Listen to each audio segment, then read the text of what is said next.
Hello, we are here. Happy New Year. And this is the Biz Kickstart event for 2020. It's been a whirlwind of a couple of months trying to get everyone together, all the speakers together, and it's been amazing. Bit of a housekeeping thing, just so we all know what the situation is. We are recording them live, and they'll be recorded. And then those of you that are tuning in, also sort of registered for the event, you'll get access to the recordings as well. So you don't have to turn up live to each one. Obviously, you get the benefit of being able to ask the guest questions if you turn up live. So there's a definite incentive as that's concerned. And for January the 1st, first one, we have Cindy joining me in the virtual studio. Hey, Cindy, how are we doing? I am amazing, Mike. Thank you for having me. I'm so honored to be here, and I'm so excited to be kicking off this amazing event. I'm really stoked about this.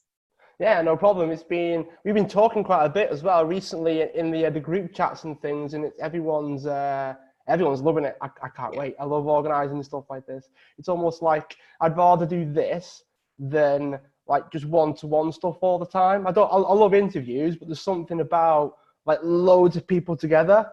Yeah. That I tend to prefer it, so that's why I thought I would give it a good go, as always. And we are discussing the monkey mind today. So people that are getting ready for the new year, maybe they've set New Year's resolutions, maybe they haven't, maybe they've seen all their sort of people that they follow, they're bringing out goal setting planners and all kinds of other things. But most people tend to struggle with the bit between the ears, right? They struggle with the whole, I've got all the planners, I've got all the courses, I've got everything, all of the tools, the toolbox is growing as we speak, but there's something wrong with like between the ears bit. I just can't seem to think my way into it.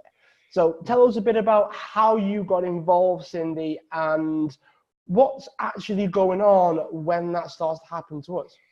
Yeah, well, I used to have no control over my monkey mind whatsoever, so I get it. I used to be the one that purchased all the planners and all the books and all the things on January 1st or prior to in preparation for the best year yet. And it kind of drives me crazy that I see around November all the planathons and the planners and all of the things coming out. And it's really easy to get caught up in the shiny object syndrome of all the things. And you want to put them all into place today on January 1st. And that creates overwhelming chaos in the brain because the brain can only navigate maybe 1 to 3 things at a time. So if you're adding on 15 things in one day, the brain goes, hold up, wait a minute, this is not going to work for me. And it starts triggering hormones in the brain that actually trigger stress hormones into the body. And I mean, most of us have heard of the term fight, flight, rest, repose. You're triggering fight, flight, which creates more stress. I call it T-Rex brain. So what happens is you have tiny little arms and no brain, and you're trying to solve problems and think your way through, but the energy that you're in, you've got a tiny little brain. In rest repose, you've got a dolphin brain. So your intuition is working. You've got all your sonar and your senses are all firing, and you're firing on all 8 cylinders. And in that state, if you're calm, cool, and collected, and you're only taking on 1 or 3 things at a time, the brain is like, okay, I can get on board with this. I can keep up to this. And so it makes things a lot smoother in the new year planning. Is that sort of getting a bit sciencey? Is that to do with the HBA axis as well? Like how the gut brain responds to stress? Is that how that works? I don't actually know. Maybe. I I learned my way of speaking about emotional mastery and mental mastery from my mentor, who teaches who created a course called Mastering the Brain Game. And I teach that course now. And this is kind of how we dive into the beginner steps of mastering that monkey mind. Oh, yeah. It's first of all, understanding how the brain operates. And the brain is really, if the subconscious mind is meant to keep us alive, and that's it. So when you start adding on a whole bunch of things, the brain gets afraid and it doesn't know what to do. So it's either going to fight or it's going to run away. So running away means we go Netflix binge, we go eat a lot of chocolate, we dive into the alcohol, all of those things. Been there, done that. Or we fight and we sit in front of the computer for 10 hours and we're like, I'm going to use my willpower to just power through this. And it always falls flat. You hear a lot about willpower, don't you? You hear a lot about the whole sort of push myself through it, all that kind of stuff. And one of my beliefs anyway is that willpower does tend to run out quite quickly. I mean, Absolutely. especially, we just had Christmas, right? So I can't tell you how many chocolates I told myself I wasn't going to have. I think the list is shorter than the list of how many I actually had. Right? Yes. I sort of went, I won't eat it, and you eat it, and then you realize, well, there's no point in convincing myself that I won't eat it. It's too late now. I may as well just keep going. And before you know it, you've had everyone's chocolate. You're stealing it from the kids. You're doing all the things. Yeah, you just tell them they've already eaten it. They won't know, right? You've already had that Twix, sat there eating it in the other room. So it does definitely happen. And I've noticed that a lot of it is how we respond to how we feel. Absolutely. You do talk a lot about, because in my own experience, it's a two-way street. So we do things to feel a certain way, but then if we feel a certain way, we'll do certain things. So what sort of feelings trigger the monkey mind? I mean, first of all, is that something that you've experienced as well, the whole sort of two-way street of this thing? And are there certain feelings that tend to trigger it more so than others? Yeah, absolutely. I used to have a Post-it note on my computer for the longest time that said, am I bored or am I content?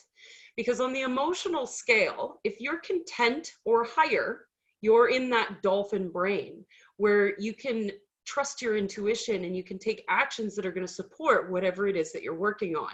And your frequency, your vibrational frequency, because we are all energy, your vibrational frequency is at a level where you can make decisions that are supporting the big vision.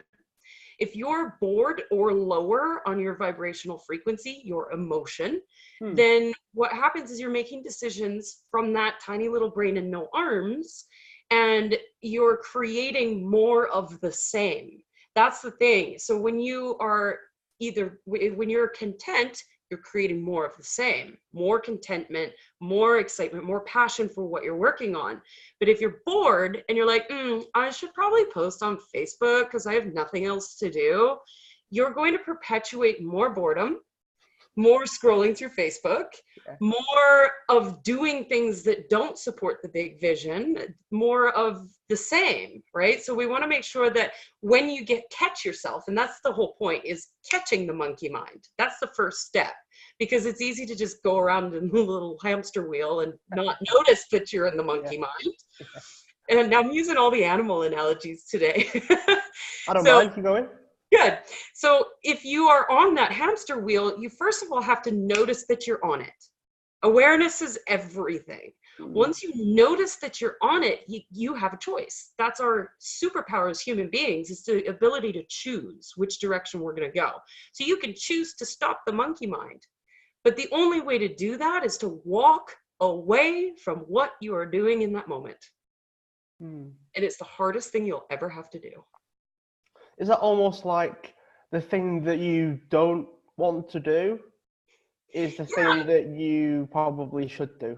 Absolutely. So, for example, when I was working 3 years ago, when I started my business, I got caught up in the monkey mind so bad. I was working 15-hour days, 7 days a week, never taking time off. I was sitting in front of my computer and I was flipping miserable. I hated my life. But I was hustling and grinding and doing the things, and I was making a difference in the world, except I was miserable. So it didn't add up. And I finally caught myself on the hamster wheel and went, whoa, hold on a second. But our brains are habitual. because our brains just do the thing over and over and over again. Well, we have to rewire those neuron pathways in our brain. And in order to do that, we have to choose to go a different direction. So when I realized that I was doing this, I made a commitment to myself that every time I caught myself on the hamster wheel, I would step outside onto my patio and go meditate for 5 to 10 minutes. Simple, right? Hardest thing I've ever had to do in my life. Because I'd be like, but wait, no, there's one more thing I could do. But wait, no, I could just power through. And the brain likes to just take over. And so we have to take responsibility for that and say, no, I would like to feel something different. I am walking away. And you go play with the dog, you go for a walk, you go meditate, whatever it is, to shift that frequency. And the moment you feel like, whew, I feel calm now, then you can go back. And even if you took the same action that you were going to take when you were in that T-Rex brain mode, the results are going to be different because your frequency is different. Does that ever depend on the action? And I say that knowing full well, right, that I'm in quite a good space now to do this interview with yourself. Obviously, the state that I'm in impacts the video because it's my physical sort of vibe, if you will, right? But does it have the same impact as if I'm, I don't know, sending emails or Absolutely. checking social media or all that sort of thing? So sort of there is a difference, though, isn't there, between like performing, let's say, so only I can describe it. You've got like performing, which is like video, it's creative, it's writing, it's something that's a bit more creative than answering emails. But does it impact everything? And does that speak to, like, it doesn't matter what you do, this monkey mind is going to impact it? Do you have any examples perhaps of how it impacts the things that we don't really think it might? Because people will know, okay, you're in a bad mood, don't do videos, right? Right. That's an obvious one. It's an obvious one, right? Yeah. But are there any non-obvious situations or tasks whereby this monkey mind does actually start to take hold? Absolutely. Let's talk about bookkeeping, shall we? Nobody likes to do their bookkeeping, right? And that right there, right? So when you are working with your money and you go at it going, ugh, the money's going, well, fuck, I don't want to hang out with you, right? But if you are going at your money and you're going, I'm going to manage all my bank accounts and I'm going to get that spreadsheet in order and I'm going to be content with it.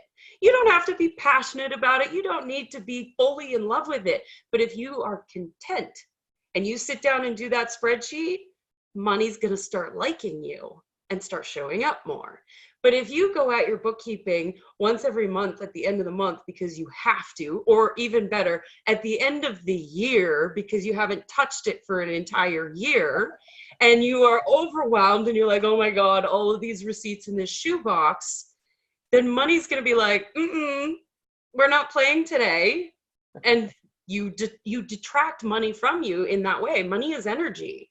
And so your vibrational frequency and money's vibrational frequency want to join at the same level. If you're down here, money's not going to join you. So is that something to do with the whole, like, and I'm okay with that? So I used to hear that phrase being thrown around quite a bit. Like, I don't know, I'm doing my bookkeeping today and I'm okay with that. You know, yeah, like, I don't know, the bus is late or I've missed a meeting and I'm okay with it. It's almost like this little button in your head that goes, well, the world's not going to end. Right? That's something that people can use when trying to train themselves into this. Absolutely. And you want to just take those little baby steps. Like I said, you're not going to just all of a sudden go to your bookkeeping with passion and excitement. Like, it's hard to make that leap, right? But if you can say, you know what, I haven't done my books for 6 months, but I love and accept myself anyway. And I'm going to sit down right now and I'm going to work for half an hour. And then I'm going to take a break and I'm going to walk away from it so that I don't get caught up on the hamster wheel. And then perhaps maybe tomorrow I'll do another half hour. and I'll make sure that I'm in an okay state. And then I'm going to leave it for the rest of the week. And I'm going to come back to it next Monday and do another half an hour. You do that, you're going to make so much more progress on your books or whatever project you're working on, especially if it's something that you don't love to do, but you'll get it done because you're in that. For half an hour, you can maintain contentment while you're like, yeah, okay, I'm taking responsibility for this. It's all good. I love myself. I'm going to do this. I love my money. I'm going to do this. And then I'm going to go and reward myself with half an hour walk or play with the dog or spaghetti. I don't know. Is there a time limit to it? I know you mentioned half an hour. I mean, I know like half an hour of bookkeeping is still half an hour too long for me personally. But is it like a time thing where like 10 minutes is okay, 15 minutes I'm moving away from this contentment into boredom phase, and I just want to flip the chessboard and I've done with it? Is there something about the length of time that you spend doing the thing? Yeah, there's a couple of different schools of thought around that. I can't remember who it was that put this out, but it's called the Pomodoro technique. And the Pomodoro technique, you set a kitchen timer for 20 minutes. The reason it's called Pomodoro is because a lot of kitchen timers are shaped like a tomato, Pomodoro in Italian, I think. So the Pomodoro technique works great because if you can focus for 20 minutes, focused work, and that 20 minutes is over and you take a break, 20 minutes isn't so bad. The other thing that I want everybody who's watching on the live or on the replay to be aware of is you're responsible for your own energetic frequency. You're responsible for understanding how you feel in that moment. So if you sit down and you're like, yep, I'm okay with this. I'm going to do this for 20 minutes. You set that timer and you're working, and 10 minutes later, you're like, oh, walk away, walk away. So even if the timer hasn't gone off and you notice that level of I'm okay with this going to I don't want to do this, it's time to walk away. And perhaps time to outsource your bookkeeping, but that's another story. To be fair, I mean, we go completely off track now, but when it comes to the menial tasks, they tend to be the first tasks that I simplify.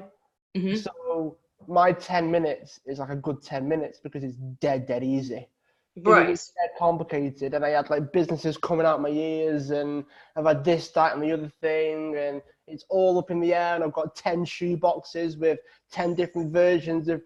I don't know why people mention shoe boxes of receipts. They mentioned that when I first started in business, right? It was about 16, and they're like, oh, right, you want your receipts in shoe boxes, and I'm just like, huh? Why?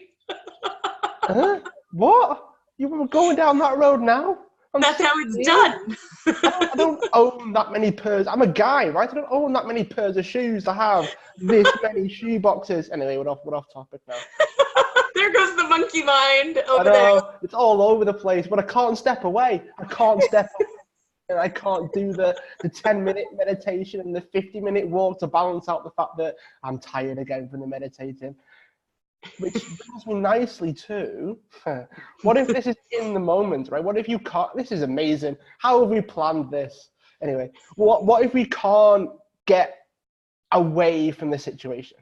So it's all well and good saying monkey mind and all that, but let's just say, hypothetically speaking, it happened like mid-activity, whether it's a meeting, whether it's it could be a confrontation with a client or a staff member or whatever it is, right? There's always because everyone's got a plan until they're punched in the face. So what do we tend to do, or what can we do if we're like, okay, in this situation, I can feel it happening, but I can't leave the situation. Do you have any tips for us regarding that?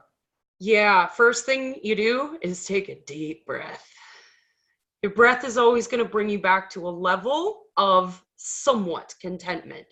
And we've all been in a situation where there's been conflict, and you can feel the adrenaline pumping in your body where you're like, and you don't breathe properly because all parts of your body are actually shutting down because your brain is focusing on keeping you alive. That is all. But again, as humans, we have the ability to choose. So you can choose to take a deep breath in that moment. And that deep breath is going to bring those hormones down just a little bit so that you can tap into that intuition and make a decision in that moment that's going to support everybody involved, rather than just flying off the handle, protecting yourself, defending yourself, or even attacking the other person. So I always recommend coming back to the breath every time, and close your eyes if you have to. If you can't close your eyes, just it instantly brings you back. When you mentioned that, the first thing that sprung into my mind was box breathing. So I can explain it. Have you heard of box breathing? Is that something that, no? Okay, I'll explain it. It's like it's a 4-second breath at each phase. So it's 4 seconds in, 4 seconds hold, 4 seconds out, 4 seconds hold. Those four sort of phases form the box. But I've also heard that that's actually, it's helpful, but it's not 100%. I don't know if you know a lot about this, but I did the bit of reading before I came on. It's always nice. It's the out breath that causes us to be more relaxed. Yeah. So what I read is that you actually want to go out for longer than you breathe in. Is that beneficial, or does it not matter? In my opinion, I don't think it matters. Everybody's different. And so I always recommend experiment with all the different things and see what works for you. I've tried several different breathing techniques. I really just think it is the exhale for sure, because I mean, this is why smokers think that cigarettes relax them. It's because it's forcing them to take a deep breath and exhale. It's the exhale that makes you just kind of go, whew. Okay, when you're inhaling, you're tensing up, right? And then when you exhale, you're letting it go. And we do this in yoga, we do this in meditation. It's always on the exhale that you're releasing and letting go. And so any kind of breathing technique, so long as you're exhaling, which when you breathe, you exhale, is going to support you. But you want to make sure whatever breathing technique you're using, those breaths are deep. We don't want to be breathing up here, because that's hyperventilating and that'll cause even more problems. Yeah. Is that where is it chest breathing or like stomach breathing, or because I've heard that it's the stomach breathing that we want to try and focus on. I know we're getting very in the weeds now. I'm very aware of that. That's okay. It all helps the monkey mind. So diaphragmatic breathing. So that you want to bring it all the way down into your stomach as much as you can, and like expand the belly out. And us girls, we just love doing that so much. Expand the belly out and then pull it in as you're exhaling, right? And that really supports just bringing those stress levels down, which, bringing it back to the monkey mind is nothing but stress. So using techniques that support bringing stress levels down is always going to support the monkey mind and calming that little clanging monkey in the brain.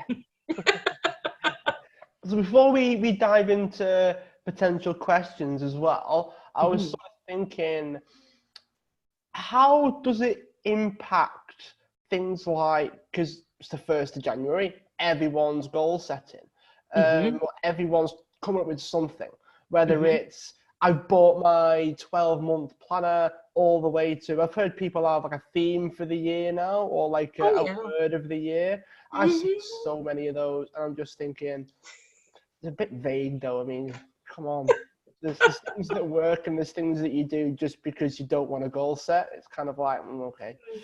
So I think people do get into this phase before today. So we're diving into more of the decision-making aspect. Do people make different decisions? How does it impact us? What sort of effect, do we notice an effect? Is this something that we're even aware of? I mean, there's a whole heap of little itty-bitty questions that I was asking there, but what are the potential like effects of it in terms of our ability to make decisions, and are we even aware of it, or do we not really understand it until after we've done it and go, oh, I wouldn't have done that if I was stressed out? Yeah, and okay, there was a lot of questions in that question. Okay, so let's bring it back to the word of the year thing, because this is something that drives me crazy. So I actually just made a post on Facebook about this yesterday because I was like, if one more person asks me what my word is for 2020. So the difference between December 31st and January 1st is a day. Why is it that all of us think that we need to do all of the things in January? We could, as human beings, choose to June 1st is going to be my new year. What does it matter when you decide to do something?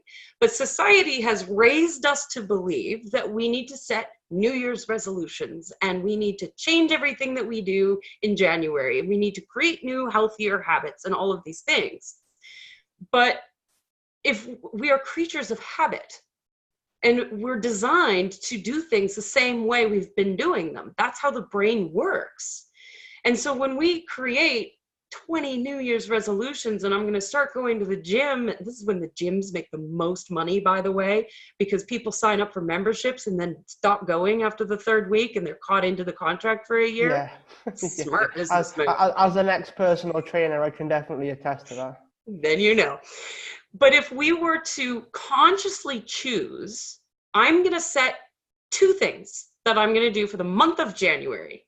Forget the year. Because by the time February comes around, your whole plan is going to change. So as each month comes along, treat that as a new opportunity for a new intention. And say, okay, this is the one thing that I want to get done in January. And then focus on that. And that thing only. And when we want to make sure that we're habit stacking. I'm sure you've heard of the term of habit stacking. Like, for example, with my clients, I teach them to set an intention and to read the intention out loud to themselves, or to at least read it in some way. So you brush your teeth and you get ready in front of the mirror every morning. So as you're getting ready in front of the mirror, you have it glued on your mirror and you read it out loud. And so you're adding a habit onto something you're already doing. Right. And that really helps shift that neuron pathway and go, okay, we're doing something new. Okay, we're doing something new. And you do that for 30 days, it's going to be a habit. And then the next month, you choose another habit. So if you were to do that for every month of 2020, and you set a new goal at the beginning of each month, instead of 10 at the beginning of January, you'll have 12 new habits by the end of 2020. And you'll have done it sustainably, without stress, without guilt and shame because you didn't do it, all the things. Yeah, we do have a guest on who's actually talking all about goal achieving later on in the month. So he's going to probably go in a lot deeper into that. But I think there is a stat going around saying that like 95% of New Year's resolutions don't get achieved. And I think that a big part of this as well is, I think we're acting from the wrong space.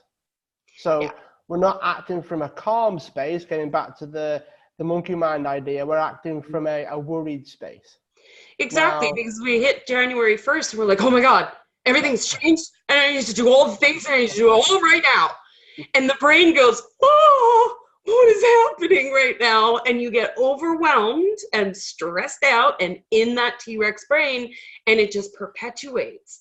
And by the time you've hit week 2 of January, you're like, I'm just going to eat chocolate in front of Netflix. Like, screw this, right? But if you do it slowly and one step at a time, the monkey mind can keep up. And that little monkey isn't so scared anymore. And you can grab the little monkey's hand and be like, let's go on a journey together. Instead of throwing shit at the monkey, going, we're going to do all of this. I've got the analogies today. Have you spent a lot of time with animals today? Or? I'm an animal lover. So I think that there's a combination of things going on. Clearly, there's like being overwhelmed, there's being worried, there's being stressed out. Then there's the whole like fear of failure or fear of success or all those things. And there's a bit of a trick that I did last year. It worked wonders, absolute wonders. And I don't know if you do this as well. One of the things I do is I set start dates in the future. So what I mean by that is like, if I've got things I want to achieve and I write them all down in December, my brain goes, oh, hang on, when did we do all this stuff? Like when are we supposed to do these 30 things, Mike? Like when Do I get to sleep? You know, are we gonna eat food? Are we gonna do that? Kind of an Right. analogy going on. So what I do is I thought, go right. I want to run another event similar to this one, and my head was like, okay, yeah, I can do it. You managed to do this one quite quickly. When can you do the next one? I go right. Do it after your birthday. Second half of the year. Don't bother touching it now. But you can plan a start date, you can plan when to advertise it, you can plan when to get speakers in, you can plan when to, and then I'm like, right, well, that's that done for the year. And I go, right, well, I want to go on holiday. Okay, don't plan the holiday now, because the holiday is not until such and such a month. So there's no point. So this is the thing, is I've experienced it. I experience every single year. Because the problem with my brain and a week off or even 2 days off is just because I don't do anything physically. My brain still goes, I hate you for these 2 weeks. And I should have like 4 notepads just in case. A pocket one in my bag, one in like my locker at the gym, one in the kitchen. Because the head's going to go, ooh, do this. And I go, oh, I need to write this down. And just go for the nearest notepad. This is why I don't like holidays. There's something about I can't handle it. It does my head in. So anyway, that was my Christmas. So the thing that I notice is that your brain doesn't factor in time. Your brain doesn't factor in like when to do it, how fast does it need to be done, is there a deadline, is there, whatever it happens to be. There's so little in my head that goes, you don't have to do that till next week. No, the head goes, do it now. The head goes, you've got to do it now. Is that I had this idea, let's do it, right? Is that something you find as well? Yeah, absolutely. And this is actually a pretty common productivity technique on a daily basis too. So if we bring it back to, let's forget about the whole year for now, and let's just bring it back to a day thing. If you've got, say you want to put out a program in January, let's say, for the online entrepreneurs that are watching. And so you need to have a sales page, you need to have your marketing in place, you need to have graphics done, you need to have your email sequence put in place. You have to have a lot of things put together. Plus you have to write the program itself. That's where monkey mind comes in and goes, oh my God, I need to do it all today. Right? And so this was something that I teach my clients, is to break it down. And it comes down to like project management even. You can use all sorts of techniques to make this work. But if you were to look at it and say, okay, well, let's talk about the email sequence. I need 3 emails, let's say, for example. Well, if you were to write 1 email per day for 3 days, that would be done. Okay, so that's January 1st, 2nd, 3rd. Okay, now I need to build the sales page. Well, I could probably do that in a day. So let's book off the 4th of January for that, right? And so you prioritize what needs to come and you write it down, because as soon as you write something down, the brain gets on board and goes, okay, I don't have to think about that until Saturday. Let's focus on this thing right here, right? And that gives you the ability to kind of put all of the chaos aside and focus on one thing. And then when that thing is done, then you go, okay, let's bring all the chaos back in. What's next? Put all of it aside again, focus on the one thing. Yeah, it's a weird one, because people don't realize, this is something that I realized many moons ago, but people don't realize that this goes on. Like I've got this sneaky suspicion that I live in a world whereby everyone's stressing themselves out over something to do with their business. I go, okay, well, like, this is why like project managers get like 6 figures, 7 figures a year, because it's not an easy thing to do. I'm notorious for telling my clients to stop doing things. If you do it and you take the time to, as you say, like project manage, to deal with the monkey mind that's running wild inside your head, it works. I don't think. Because you see it all the time, like big companies have like dozens of project managers. They've got dozens. I mean, I have to do it all myself. So I should get paid like 10 figures to do mine. Right. it's one, I don't know. Sometimes it feels like it should be more. It should be more. And it's one of those situations where you've got to understand how you work as well. Like I am someone that I do like a bit of spontaneous stuff. I can just sort of seat the pants, go for it. But then if I know that it's big, it's a big project. Like for me, this is reasonably big. You know, 31 speakers together in 1 month, interviews a day. Like I've got like water coming out my ears to make sure I can speak for long enough. But it's just one of those things that people don't realize that it goes on. You know, like when I when I do things like this, I've got to plan, I've got to prepare, I've got to make sure that I have a month free to market it and advertise it and put it out there and help you guys out. And it took me a couple of days because it's 31 times speaker, but that's something that does go on. Now, I couldn't sit there and go, right, I've got a 4 month speakers, I've got marketing, I've got a landing page to do. Once I realized that I got 31 speakers, I thought I could do the landing page now. And I couldn't sit there and go, right, it's the 31st of December. I should probably get that event prepared. It just can't, there's a very good reason why I would be overwhelmed with that. Right, sit there, end of December. Okay, 24 hours. Let's see. It doesn't work like that. Sometimes you've got to learn how you work.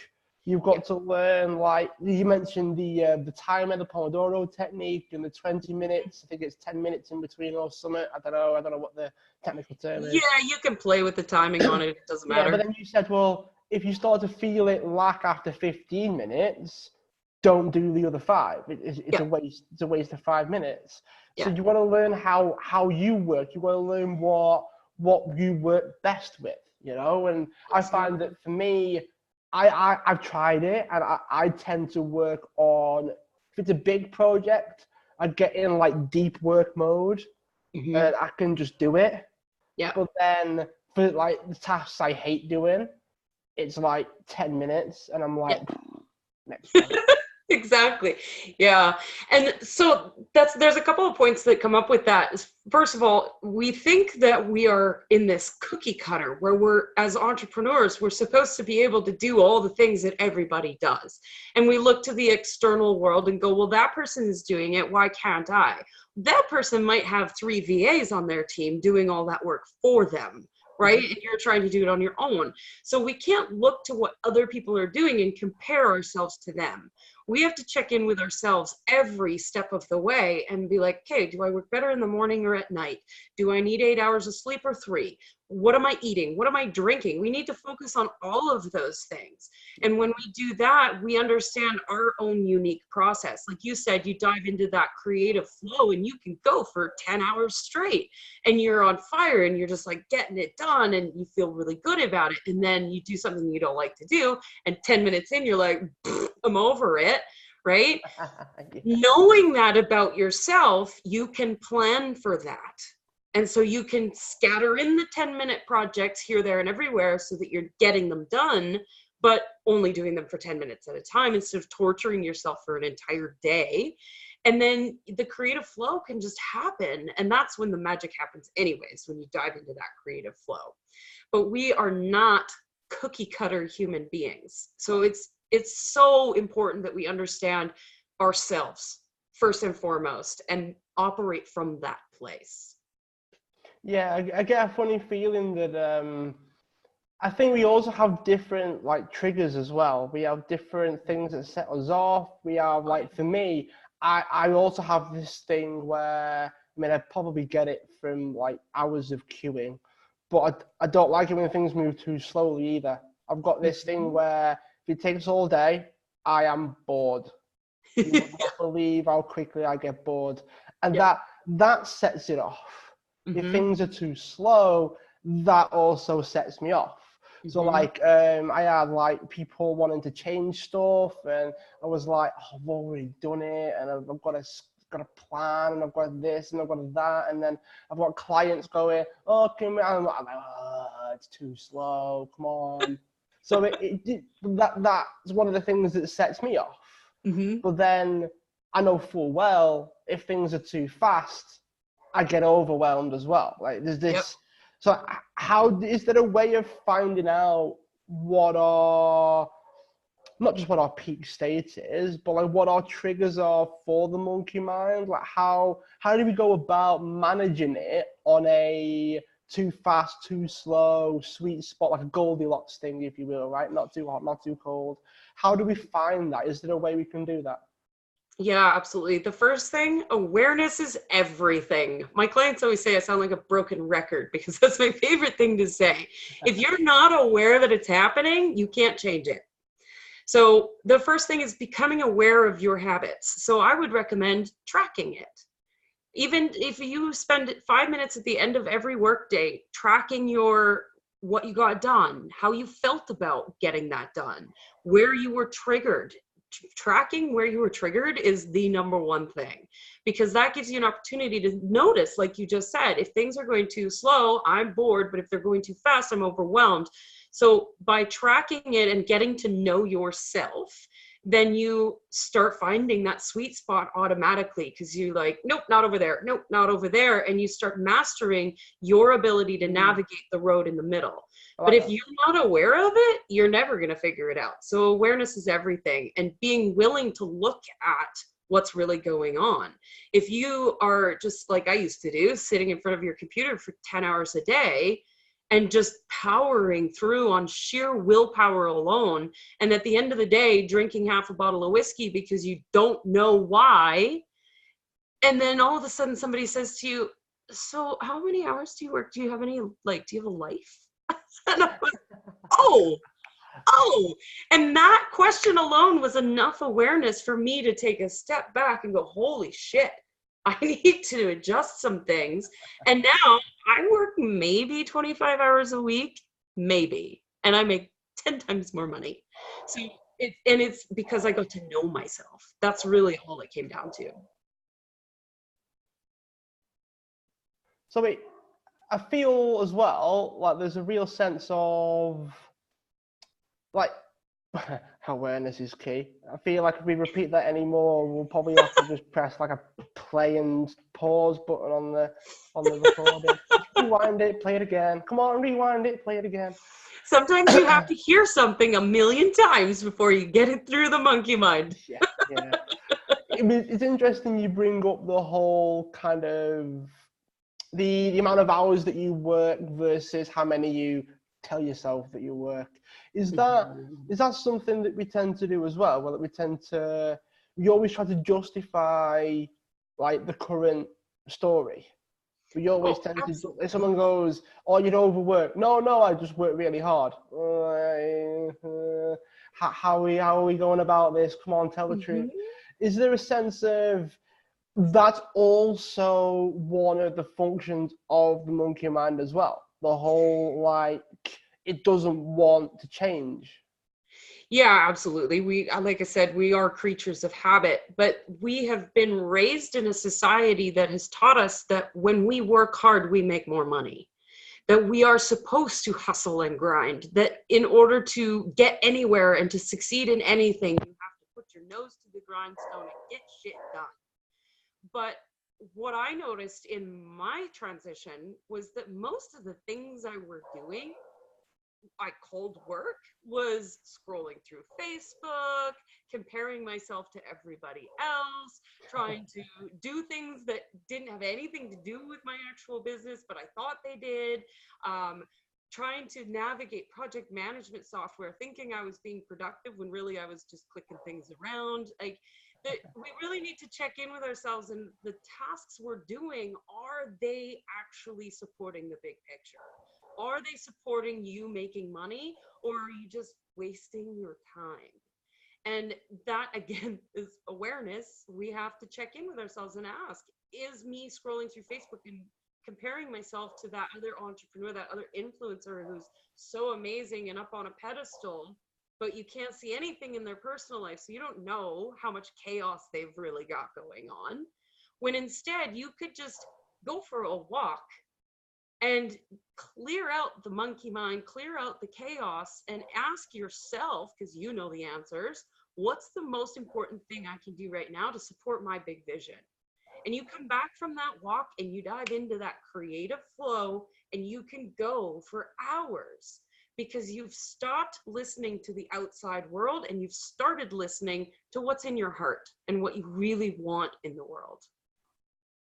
I like that. I like the way you phrase that as well. Before we dive into the questions as well, if anyone's watching live, they get to ask questions. Is always the best fun part of this. Do you have is there anything that you think that we might have missed? Anything that you think that, damn it, I really wish we got to cover that? This has been such a good conversation, and there's so much I could talk about this all day long.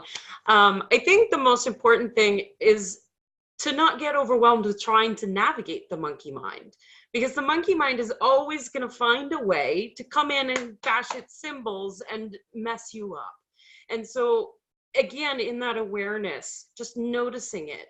There is no need for guilt, shame, frustration, anger. If you feel those emotions coming on, just be like, oh, I see you and I acknowledge you. It's like the 5-year-old kid who's trying to get your attention going, mom, mom, mom, mommy, mommy, mommy. The moment you just go, hey, what's up?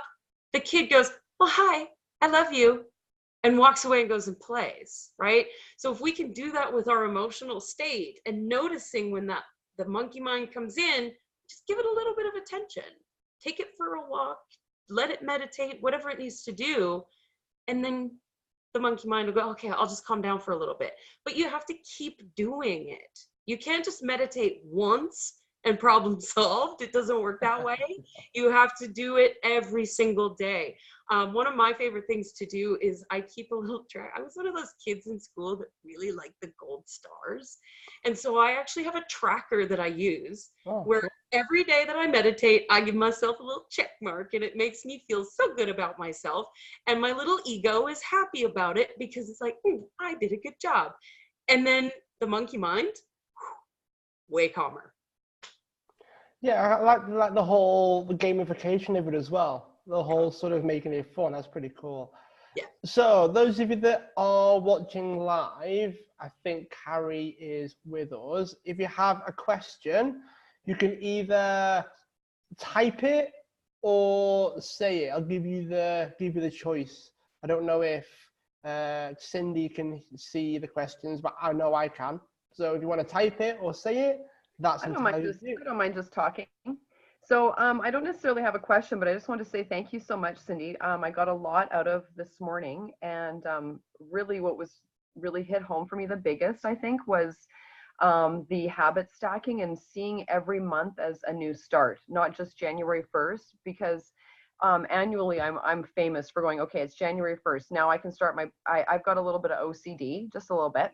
And so I like to start my planner on January 1st. I don't want to start on February 1st, or, I'm kicking myself and beating myself up if I don't get started till the 2nd or 3rd. Like I'm already kind of feel like I'm behind the 8 ball this morning, because normally I would set my intentions and goals yesterday for how my year is going to start out. I usually do that before the year even ends, and I haven't done that because I had my daughter here until 7:30 this morning when I took her to the airport, and I didn't want to take our time to be building my business and my, be working on my stuff. I had very limited time with her, so I already feel like I'm a little behind the 8 ball. So I really appreciate you saying to, be gentle with ourselves, and to not, like, every day is a good day to start something new, right? It doesn't even have to be the 1st of the month. It could be the 15th of the month.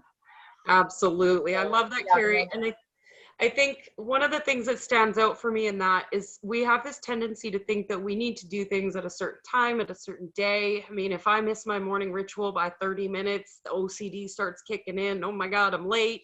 All of these things, right? But if you take it back a step and ask yourself, what's more important, spending time with my daughter or setting my intentions? And you made the right decision in spending the time with your daughter, but the monkey mind is going, but now I'm behind, right? And so you can just give that little monkey mind some attention and say, hey, you know what? I love and accept you. You're a part of who I am, but let's just chill out for a minute, shall we? Let's go sit on the couch. We got time. It's a stat holiday today, so it's not a rush. Right. So maybe a good thing to do when that monkey mind kicked in yesterday was what I did do, which was write it down. I went, you know what? I'm Yes. not going to attack this need right now to tackle this goal of setting my intentions and goals for the year. Instead, I'm going to write down that tomorrow I'm going to look after this. Yes. That is my favorite technique for the monkey mind. As soon as you write it down, the monkey mind calms down because that's giving it the acknowledgement that it needed. Awesome. Awesome. And I really do like the habit stacking of adding one new habit, because I know that Cindy and I personally know each other. So I know that she knows that I tend to be I have a lot of things on my plate at one time. I feel best when I'm being super productive. The more stuff I can get done in a day, the better I feel at the end of the day when I go to bed. So I really love the idea of, though, instead of trying to start 10 new habits today, because it's the first of the year, maybe just pick one to work on and add that, because it's a lot. And then, like you said, I end up, going, oh, geez, I wasn't able to do everything, all the things. But if I could just do one of the things, pick one of the things, and then be successful at being consistent with that, because that's where, I have a hard time with consistency, because I'm trying to do a million things at one time. How can you be consistently doing a million things at one time and sustain that? It's pretty tough. Yeah, exactly. So how are you going to read all 10 of those books today? That's going to be really hard. I'll pick one. I've chosen. Girl. I'm going to pick one book today. Good. And then I'll pick one to finish tomorrow. So there we go. Perfect. Thank you so much. I really appreciate this. It's been awesome. Thank you, Carrie. All the best for 2020. Thank you. No problem. Do you have any other thoughts, questions, or anything else that you want to share with us before we depart for the day? I'm just really excited to put this into practice, actually, in my life. Super excited about it. Thank you so much. Awesome. All right, Cindy. Well, thanks for coming on. Really appreciated you carving out the time for us, and I look forward to chatting to you again soon. Thank you so much, Mike. It's been an awesome conversation.